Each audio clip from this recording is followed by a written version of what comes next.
This is one of my go-to Paul Simon songs to play at solo acoustic gigs, and apparently I'm not the only one. Because as soon as I played a little bit of it during a recent YouTube live, the requests started rolling in for me to cover this song in a video. So today, I'm showing you exactly how I play 50 Ways to Leave Your Lover by Paul Simon, and why it's such a killer tune for solo acoustic performers. What is up, my fellow troubadours? So like I said, I'm really excited about making this video. Maybe I'm hyped because it's a Paul Simon song and he's one of my idols and a genius. Maybe it's because we're both from Queens, New York. Or maybe it's because we're both short. I think it's mostly because this is just a fantastic song, one that I play all the time at my gigs, and one you can totally add to your set list too. It's got some really, really interesting musical stuff happening too under the hood, and I'll touch on some of that as we go. But mostly, I'm just going to show you how to play it, because I know that's what you're here for. So let's get into it. But before we do, please hit that thumbs up and subscribe if you haven't already. And if you'd like to support the channel, you can join my Patreon, buy me a coffee, or browse my Amazon affiliate links to check out the gear that I actually use. And if you want to schedule a one-on-one lesson or a consultation, just shoot me an email. All the links are in the description below. Let's get started. All right, let's get into the verse section. This song really only has two main parts, the verse and the chorus. That's it. Well, three parts if you count Steve Gadd's drum riff and his playing in general on this song. I mean, wow. What makes the verse section a little tricky is that it's made up of chords that a lot of us might not use every day. Some jazzier, more colorful voicings, but don't worry, I'm going to break down each one step by step, and I'll also explain how they relate to the key of the song. We're in the key of E minor here in the verse, which is the relative minor of G major. Just keep that in mind as we go. It'll help make sense out of where some of these chords are coming from, and it'll make some more sense when we get into the chorus section, okay? And as for these chords being a little bit, maybe chords you're not used to, don't worry. Once you get the fingerings down, they're not any harder than any other chords. It's just a matter of practice. So the verse section is pretty much an 8-bar pattern, right? E minor, typical E minor chord. The problem is all, the second chord, D6, which is basically, it's a D major chord, except we're taking off our finger on the second string, we're removing it, okay? So we have that open B. I play it with my second finger on the second fret of the G string and my third finger on the second fret of the E, high E string. So E minor, D6, C major 7th. The problem is all inside your head. C major 7th, just a C major chord, remove the first finger. She said to me, here's the first little interesting sounding chord, and this is a B 7th chord, flat 9. That's because it gives us a really good dominant sound going back to E minor.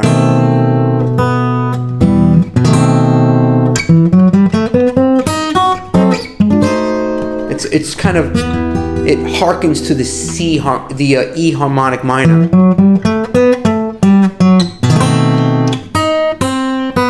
Right? And that's what makes Paul Simon so really cool. Like it's an E minor, but you know, he gives it a little flavor. Okay. The problem is all inside your head, she said to me. So B7 flat 9. What are the fingerings? It's second finger on the second fret of the A string, first finger on the first fret of the D string, third finger on the second fret of the G string, and our first finger is going to also bar the first fret of the B string. So we get that C. That's the flat 9. And then we just raise that finger off of the B string to get the open B string. So we got, when it goes back to the E minor. So E minor, D6, C major 7th, B7 flat 9, open B string. Again.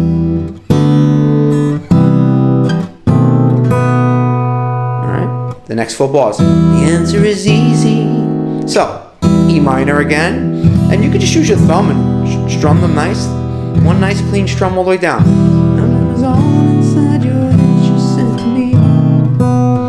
The answer is easy. This is a D sharp diminished chord. Sounds crazy. Oh my God, D sharp diminished chord. All it is, it's the same chord essentially as the B7 flat 9. It just doesn't have a root.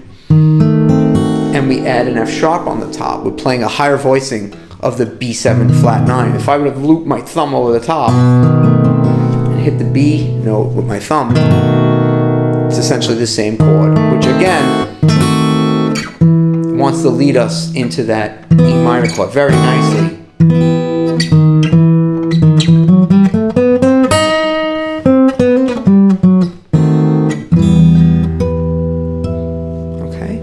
So what is the fingering? And this diminished shape is one that you can just, on the bottom 4 strings, is a very, very common shape. You might have learned it. First finger, 1st fret, D string. 3rd finger, 2nd fret, G string. 2nd finger, 1st fret, B string. Pinky, this little guy, 2nd fret, E string. Okay? Now, with a diminished chord, you can slide it up 3 frets, and it's essentially always has the same 4 notes. Just a little trivia for you, because it's made up of all diminished intervals, so it's symmetrical.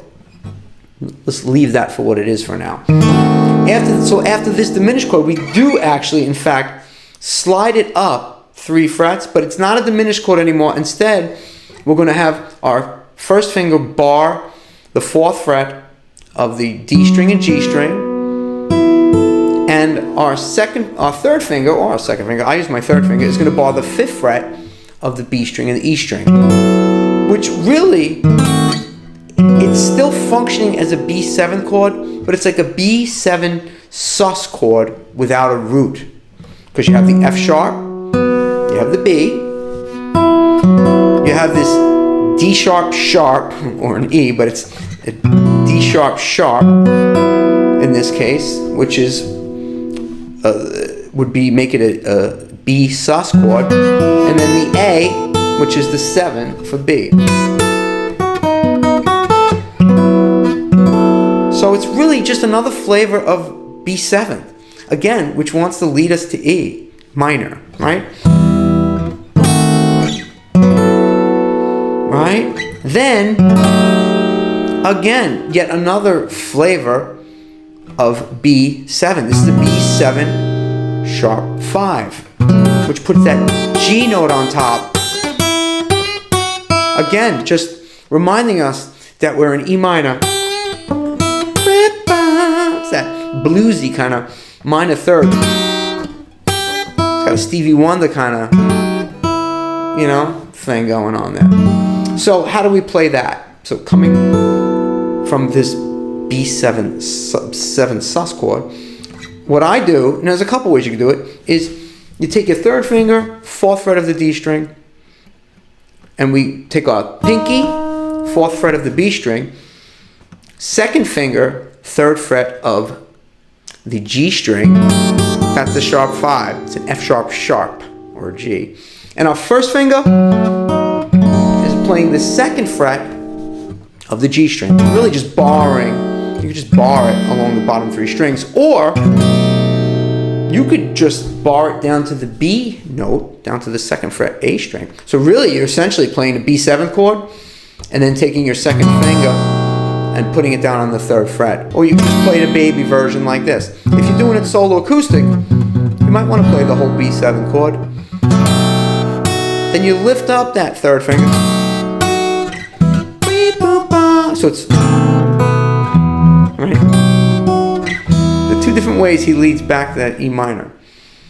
Okay, let's go through all the chords. The problem is all inside your head, she said to me. That's that B7 flat 9. The answer is easy and diminished if you take it logically. I'd like to help you, it just repeats, in your struggle to be free. There must be.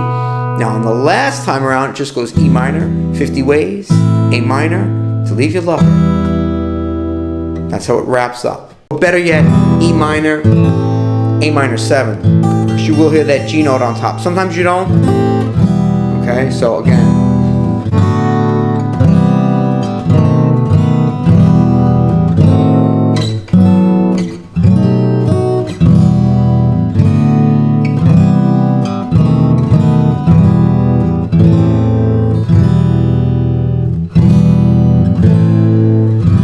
Kind of interchange. You can play A minor 7, and then when it repeats, maybe just play the A minor. Okay. One other thing I want to talk about: if you're doing it solo acoustic, yeah, you can just play half notes. You can. Screwed up that one. Or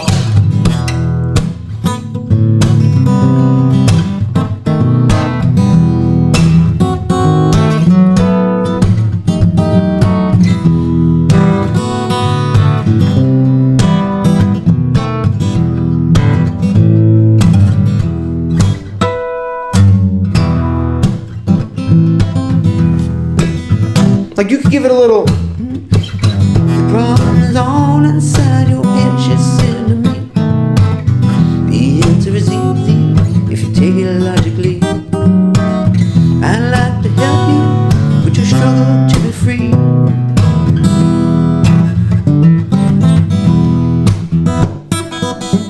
You know, you can use your thumb and your first finger and give it almost like a, not a finger style.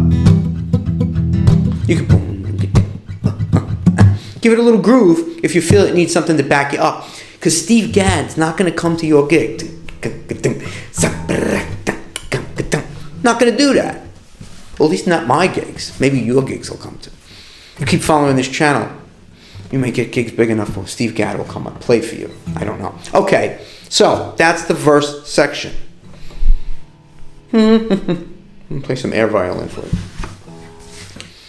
Chorus. Now, we go to, remember when I told you to put a pin in that E minor being the relative minor of G major? Because now Paul Simon, 50 ways to leave your lover. Now he goes into G. Just slip out the back, Jack. Now you can play a G major chord. The notes for the chords for the chorus are G, B flat, C. So he moves it into G, but he moves it into G with a nod to the bluesy side of G, the minor side of G. So he's playing major chords, G or B flat, which is not in the key of G, it's in the key of G minor. But we'll say that the chorus section is in G, the song is in E minor / G, but he borrows from the blues, which is kind of evident because just slip out the back, Jack. Make a new plan, Stan. Don't need to be coy, Roy. Just listen to me. You have these kind of like G minor-y kind of guitarist going over the top of it. If you listen to the record, you got like these G bluesy kind of riffs going over it, okay? So you can play the chorus. You can play just the cowboy chords. It's about the back, Jack, G. Make a new plan, Stan, B flat. Don't need to be coy, Roy, see? Listen to me. Or you can do bar chords.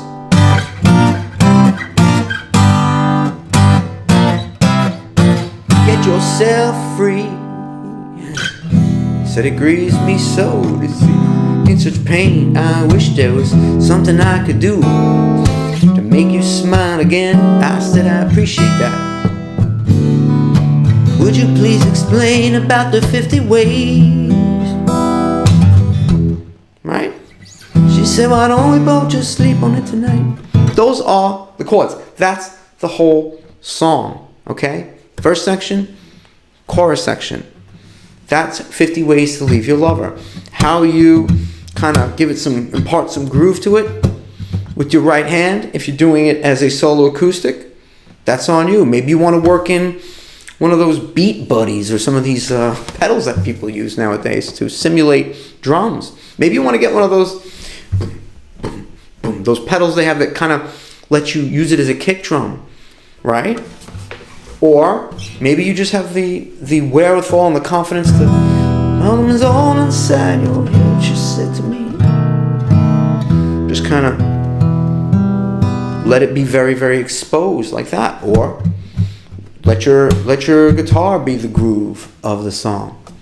Maybe lay down a loop. I don't know. What do I know? I'm just some YouTuber. Anyway, by demand, 50 ways to leave your lover. I hope that you get something out of this. Please like and subscribe. Support this channel if you feel you'd like to. And I'll see you in the next video. I'm Frank Persico. Take care.